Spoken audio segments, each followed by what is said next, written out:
One of the biggest challenges Irrational faced when developing BioShock was figuring out a way to retain the feeling of a deep RPG while making the game accessible to a broader console audience. Ultimately, the team succeeded in creating an intricate system of weapon and character upgrades that gave the player choice and customization while keeping the gameplay fast, lean, and engaging.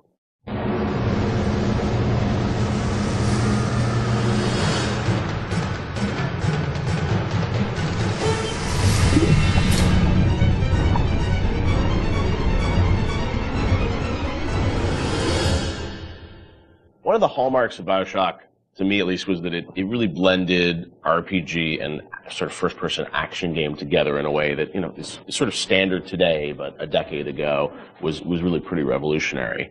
And I know for the team, I think at some point it became clear that you wanted this to work on consoles, not on PC, right? Well, both, yeah. Yeah. But so the idea of, doing a console game and a PC game, and doing something that sort of felt like a shooter but had much more depth. And I know in some of the early design docs you talked about sort of creating an FPS plus versus an RPG light. What was the difference in your mind between those two? I think for us is the big difference between System Shock and BioShock ended up being that System Shock was more about your character growth and BioShock was more about the environment. Because with System Shock, we really didn't have System Shock 2. We didn't really have either our team to make enough assets or the visual power to sort of make a really convincing environment. But as we started working on BioShock, the art team was so strong that the ability to tell a story within the environment became the most important thing about the game. And that was sort of not something we thought right at the beginning. That was not really a concept we had. But as we started building things, we could realize that the visual world was the star of this thing. That Rapture was really the star of this thing. And telling the story outside of cutscenes, telling it in the world, so the gamer could discover the story rather than us telling him the story, telling him or her the story. And it was still very much for the time, I think for the time, quite different than what you had seen in terms of there wasn't a lot of growth in shooters. So It was still, I think, for the time, very, very revolutionary. But I think System Shock 2 was even more ahead of its time in terms of that growth thing, because we defocused a little bit. Primarily, part of it was just figuring out how to do that all on a console controller was very tricky.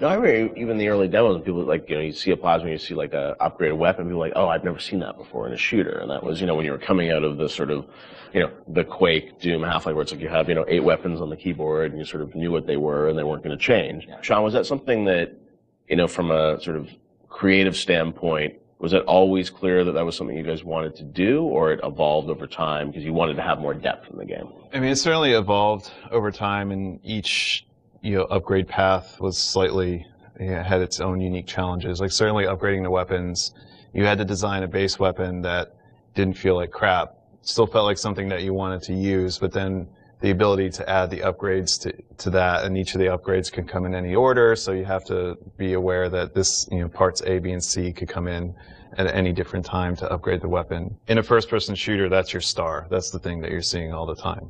When it comes to other things, plasmids, things that are, Tonics. Tonics, yes, sorry. It's been a while. Come on, Sean. I know, it's 10 years. Those things were more offloaded to machines that you would then have to interact with, so you're not carrying the inventory around with you. But each of these decisions on how we're going to upgrade the player, it wasn't like a mouse and keyboard. Okay, we can just use the mouse, and you have all these buttons at your disposal. You could arbitrarily point at a part of the screen really easily, which you could do in System Shock too. Yeah, so we certainly learned trial by fire when we were trying to adapt these things to the console at the time. Yeah, and like having different ammo types and stuff like that. Like we went through numerous iterations of the interface to make it. Like we had the first times we sort of put the interface into play. It was very obtuse and very tricky to get your head around, and we just kept working on it and working on it and working on it because you want to feel like second nature. But we spent a lot of time on that.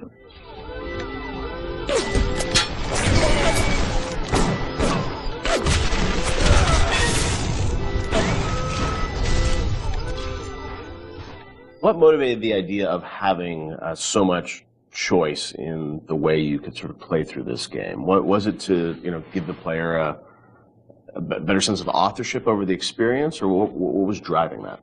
I've always liked the idea of giving the player a lot of agency in terms of their play style and experimenting with the play style and trying different things and seeing what worked and didn't work and interacting with the environment. The notion that it's sort of a playground that you get to play around with and imprint your own desire on was great, because I think we were more skeptical about being able to do that with story at the time. In fact, so much to the point where that became almost like a joke. You know, that becomes the meta joke of the game of how little agency you have in your story. But agency in terms of how you play the experience and how you load out your weapons and how you interact with the environment, as compared to most shooters at the time, where basically like you can shoot them with the shotgun or shoot them with the the pistol. That was really important to us. So we spent a lot of time trying to make the world react in a way that you would expect and hope it to react when you tried something. Right. And some of those system or decisions we made about systems fed back into the narrative, like locking Adam behind Big Daddy and the little sister. Like, you can't get Adam unless you deal with the Big Daddy, which then becomes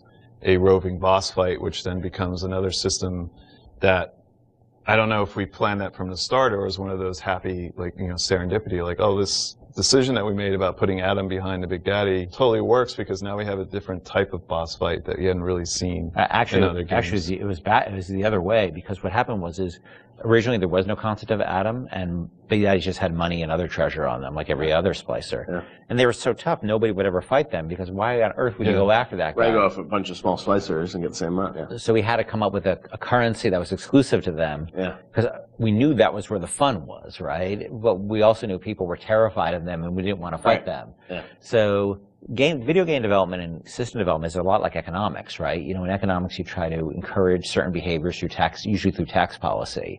Well, you want business growth, so you lower taxes on certain segments of the business economy, or you want to encourage, people to move into this area, so you make incentives to move in here. We had to make an incentive for players to fight the Big Daddy, and Adam became that incentive. And then once you had this Adam, then you had a new piece of narrative, which they could then incorporate back into the story.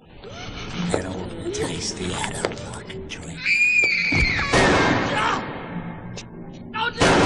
Stay away from her, or it is you who will be shot next. Easy now, Doctor. He's just looking for a wee bit of Adam. Just enough to get by. I'll not have him hurt my little ones. Talk a bit about the plasmids and the vending machines and that sort of whole approach to, I guess, what is kind of a tech tree, but, and coming from PC games, used to strategy games and whatnot with very complicated ways of how you would upgrade things. I thought you guys did you had a really interesting approach to how you made it very accessible to a console audience. How did that evolve? Did you know the vending machines were going to be there from the get-go? Well, we had vending machines in System Shock 2, so we were sort of lifting that, and I always thought that was a fun notion because it's a affordance that people already understand. They see a vending machine, they know immediately, oh, that's where I buy stuff, right? Yeah. And you also then have to have a shopkeep. When we talked about wanting to make things, put limitations on ourselves so things felt fully believable. Yeah. If we had a shopkeeper sitting there, you can't shoot him. He sits there, he doesn't say anything. Right. And all of a sudden he feels fake. Where a vending machine, the Circus of Values machine, can feel 100% authentic. Right. Despite the fact that it's selling like ammo and stuff like that, which is, But in an objectivist society where you don't have rules and regulations on that type of thing, it feeds back into the narrative. But you don't then break the fiction at all by having these characters who sort of don't really live and breathe in the world. So the vending machines became an important part of that, but we still want to give them character, and hence and so that clown image came from a piece of, that image is actually from like a fruit container or something from like the 1940s. Okay. And so we had a book of like royalty-free images, and I saw that image, and I'm like, let's put that clown on it, and we'll call it Circus of Values. And then, we wrote some lines for it, decided he'd be this sort of asshole clown, and then we hired the best actor in the world to play that part. That was me. My biggest Avengers, I didn't cost anything. I didn't know you were really. I was a clown. Yeah, I was a clown. I hear it in my head every day. My wife hates that voice. She hates that voice. You can give us a little of it right here. Welcome to the Circus of Values. She does not allow me to do that, so I'll do it outside of the house. Okay. But it allowed us to have something that felt very rich and very real while being very limited at the same time. Feel your cravings at the Circus of Values. And also, plasmids and sort of the motif of sort of the videos and how you explain sort of what a plasmid was. That was a really fun way, I thought, to sort of explain that. Sean, how did you guys evolve that? Because it was a very artistic approach. I think those came on pretty late too, because we were developing all these systems, and you make the assumptions because you're dealing with them every day that the player who gets this game is going to understand what these systems are. And we always joke that you can't ship a developer with a game, or you can't expect somebody to have a README file for all of these things. Nobody's understanding what these plasmids are or how to use them. How do we present these to the audience in such a way that they're going to understand what it is fictionally and what it is functionally? Because Rob Waters did a lot of the animations on those, and we sit down and we write out like a little 30-second commercial of what this thing is. And again, because going back to the narrative, this is what would happen in Rapture. People are trying to sell these things, so they would come up with commercials to explain why you need this. Using that as your framework, you can then come up with all of these little gags that people will remember that have a little personality to them. But I think ultimately in the end weren't that expensive to create, because they're cheap. I think that one of the most important things about it is we didn't want them to be long, and we didn't have a lot of budget for the art, so we had like a couple of frames of animation in them essentially. And so we had to figure out how do we message how this thing works in like that. And that's what marketing is, right? It's how do you message how something works. And marketing and tutorializing are very similar things, right? You're trying to get a message across in a very brief period of time in a very snappy fashion. And I think that one of the things that I always felt about games is that tutorials are sort of death. And because they're usually like, you go into a scene and there's like a shooting range or something like that, and narratively they never really make sense either. And they're so boring. And so we always try to put a big burden on ourselves of how do we train people while not letting them know they're being trained, and brevity is really important to that. So we had a bunch of art constraints on that, which also led to a bunch of writing constraints. And so those things were like, I don't even know if they were 30 seconds. Yeah, they were really short. Seconds. Yeah, like 15 seconds long. We had to explain a whole plasmid in that period of time. Yeah. And I think that was a good exercise because it also made the game, it forced us to be concise and to really explain what this thing was like that. Throw objects at foes.